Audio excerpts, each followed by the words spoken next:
People don't panic because they understand. They panic because someone hands them a story that feels too big to ignore, and then they sell them relief like it's the only option left. The most dangerous part is not the threat itself, it's the choreography around it. A world holds its breath, a fear is planted with surgical precision, and then the same hands that caused the alarm start marketing the cure. Welcome back to the hidden self. Today we're talking about Donald Trump's return to the nuclear weapons testing program, the way it was framed, the number that was thrown into the room like a grenade, and what it actually reveals about power in the 21st century. This isn't a video about geopolitics for sport. This is about a mechanism, a business model disguised as policy, a psychological lever disguised as national security. If you've ever felt like the world was pushing you toward a choice you didn't freely make, if you've ever been pressured into paying for something you didn't even want, you already understand the core of what we're about to dissect. You just haven't given it a name yet. Let's begin with the moment the air changes. A short statement. A chilling claim. The United States officially resumes nuclear weapons testing and development. The reason given is vague enough to be flexible, but sharp enough to trigger immediate dread. No clear evidence is offered, no concrete details are pinned down, just a warning that somewhere, some country, is secretly testing doomsday-level weapons. And then, to make sure the message lands with weight, Trump adds a line that is almost comedic in its certainty, but terrifying in its intention. The United States, he claims, has enough nuclear bombs to destroy the entire world 150 times. Listen to what that does to the human mind. 150 times is not a useful statistic. It's not even really meant to be debated. It's meant to overwhelm the ability to reason. It's meant to replace analysis with a single primitive reaction: threat, danger, end. Most people hear that number and think, this is official, this is serious. This is the kind of thing that must mean something is about to happen. But the deeper truth is uglier. That number functions like a sales pitch because the mind doesn't only buy products. The mind buys certainty. It buys permission to feel fear. It buys the feeling that someone powerful has everything under control while simultaneously keeping the rest of the world in a state of helplessness. And that's where the video turns from news into mirror. Because fear doesn't just create panic. Fear creates obedience. Fear makes people accept costs they would never accept in normal times. Fear makes people demand action from the strongest voice in the room. Fear narrows your options until you can only see the choices the loudest seller wants you to see. In the way this was framed, it wasn't simply we might face danger. It was we are in a situation so catastrophic you should stop thinking about fairness and start thinking about survival. That's how you turn politics into emergency economics. That's how you turn the public into a revenue stream. Now compare it to something people think they understand. COVID. People were afraid, but the fear had a different texture. It was an external catastrophe, almost like weather. It was an accident of nature, a biological disaster, a virus moving through systems that no one fully controls. Even when people argued about responses, the underlying story still sounded like reality. Something happened, and we must deal with it. This is different. This kind of fear is selected, it's chosen, it's produced. It has an opening statement, a headline number, a timing window, and a strategic message aimed at multiple audiences at once. At home, it stokes urgency and unity. Abroad, it redraws the map of perceived threats. It creates an atmosphere where any refusal to cooperate will look irresponsible, even immoral. And once you understand that, you start noticing a pattern that repeats across industries, across decades, and across people's personal lives. When someone wants control, they often begin by manufacturing the problem. Then they offer a solution that only they can provide. Then they charge you for the privilege of staying alive, staying safe, staying included, staying protected. The uncomfortable thing is this: most people don't recognize it because they've normalized it. Think about the last time you were told you were not safe unless you bought the right thing. It could be a device, a subscription, a relationship structure, a career move, a therapy program, an investment platform, a life choice. The details differ, but the mechanism is familiar. A threat is amplified. A gap is created between what you have and what you need. And then a gatekeeper appears, smiling, saying, "Don't worry, I can fix it, but you'll have to pay. Now zoom out. This mechanism scales. Trump is not being watched closely enough by people who think the world runs on ethics. Analysts often view him as a president, a political actor, someone participating in a rules-based competition. That framing is wrong. You don't need to understand his personality to understand his business instincts. You just need to understand how a certain type of capitalist thinks. A particular mindset doesn't primarily ask, is this good for people? It asks, what can I monetize under pressure? In that mindset, the world isn't divided into allies and enemies. It's divided into customers and competitors. And when you see it like that, the statement stops looking like diplomacy and starts looking like marketing. So what's the marketing plan? First step, create the problem. What is the problem here? It's not only the possibility of another country developing nuclear weapons, it's the emotional atmosphere around that possibility. It's fear itself, broadcast with authority, planted without proof that can be immediately falsified. By claiming the US is resuming nuclear testing, the message implies escalation is happening. The message implies that the world is becoming more dangerous right now.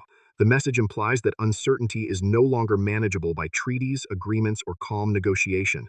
And here's the hidden trick. You take a vague threat and you place it inside a rigid narrative. Suddenly the public doesn't ask, how do we verify this? They ask, what should we do? A verified threat invites debate.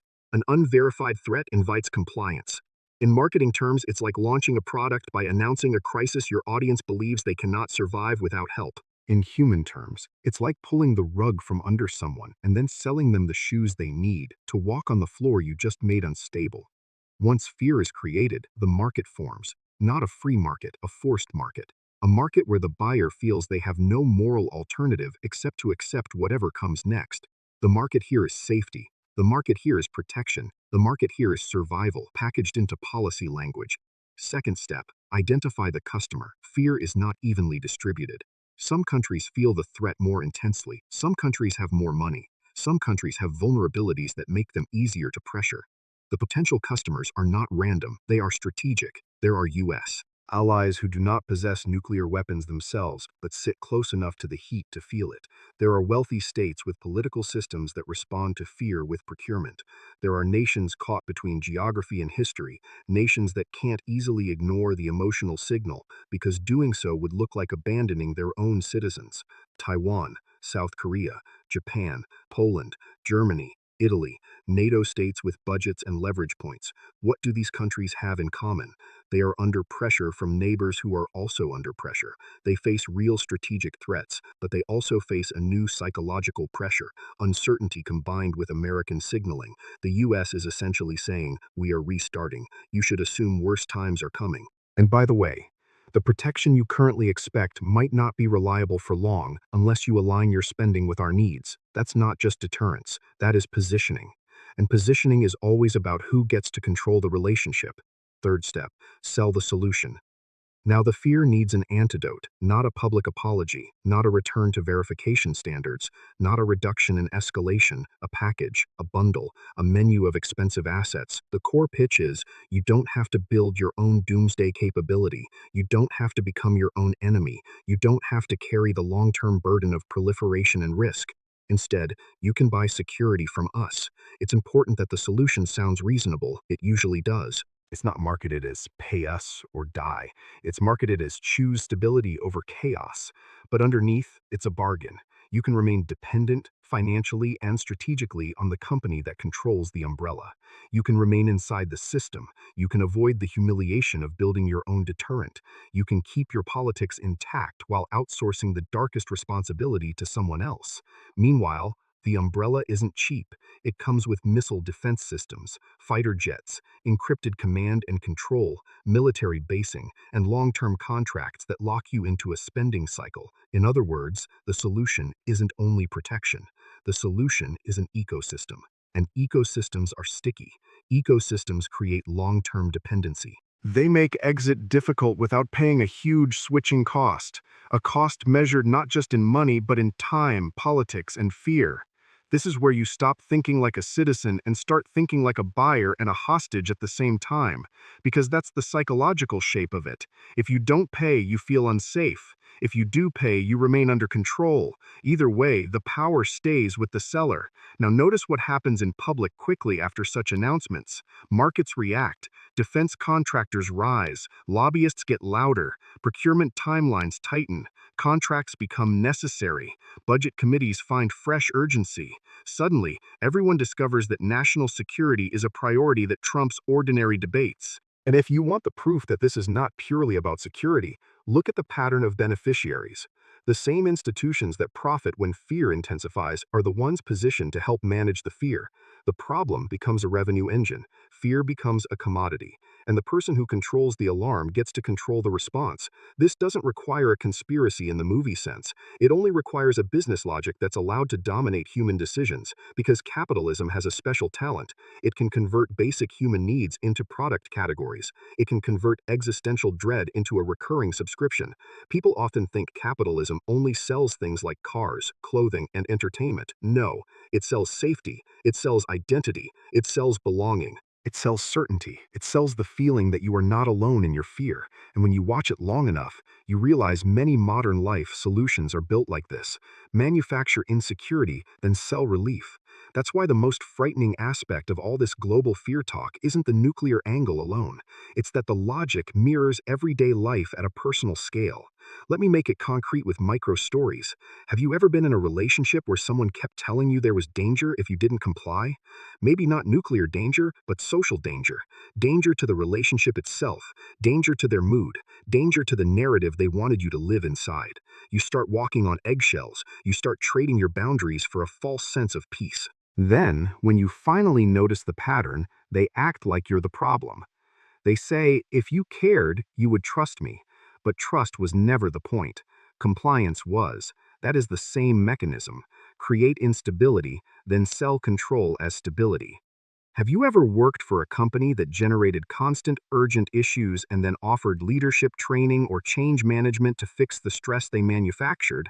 You get a presentation about resilience that conveniently costs you money and conveniently keeps the leadership team safe. That's the same structure, too. The crisis is a stage and the solution is the product. Have you ever seen someone on social media build an audience by constantly implying that the world is about to collapse, and then they sell courses that promise to keep you safe? If you buy in, you feel protected.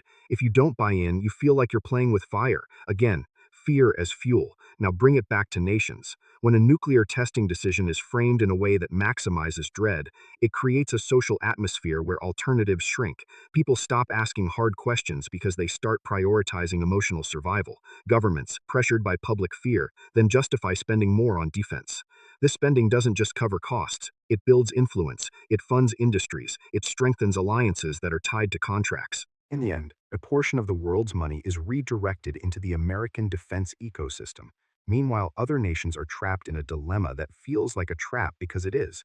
If they buy protection, they get security and dependency at the same time. If they refuse and pursue their own deterrent, they face costs, international backlash, and decades of effort. That is how a trap works psychologically. It gives you two bad choices and insists one of them is the only realistic option. This is why the video calls it global extortion, not in the simplistic sense of someone holding a gun at your head. In the more honest sense, you are pressured to pay because the alternative is designed to be unbearable. Now the question becomes, what price is being paid that most people refuse to count? Money is measurable, but consequences are not clean. The cost here is not only hundreds of billions in defense spending. The cost is escalation itself. The cost is the increased probability of catastrophic error. People think nuclear conflict is purely about leaders with evil intent. They underestimate how many ways disaster can happen without evil: a false alarm, a faulty sensor, a miscommunication at the wrong moment, a cyber attack that corrupts systems, a calculation error, a misunderstanding during high tension, a leader who is impulsive or unstable, a chain reaction where one side responds and the other side interprets, and suddenly the steps become irreversible. In earlier eras, especially in the Cold War, logic people romanticize as controlled. Both sides understood certain rules. They understood that escalation could end everything, so restraint had strategic value. The tragedy is that even then, near misses happened. but the underlying structure still produced a kind of stability through shared understanding. What happens when that structure breaks, when treaties are weakened and credibility is questioned, when the world becomes more multipolar, more fragmented, more prone to rival interpretations? You don't get chaos only in headlines, you get chaos in probability. More states with nuclear capabilities means more fingers near the button. It means more accidents. It means more incentives for brinkmanship. And the horrifying part is that nuclear war is not a single decision. It's a sequence. It's a chain of reasonable actions taken by people under stress. It's a tragedy built from many small failures, each one explainable in isolation, each one fatal in combination. That's why the fear being sold is so immoral, even if you ignore the politics. It turns the human future into a market gamble, and the buyer is everyone except the seller. The seller profits when fear rises. The buyer pays when fear turns into infrastructure. The buyer pays again when fear makes wars more likely. Now, you might ask, what about the peace narrative? Because this kind of power play always ends with a stage-managed resolution. It has to. People can only tolerate long-term conflict if they are promised a payoff. Here's where the script becomes even darker, because the ending is designed. The idea of a three-phase arc is not an accident. It's a pattern. Phase 1. Create crisis. Break agreements. Signal escalation. Push the world into confusion and dread. Get the money flowing into defense spending and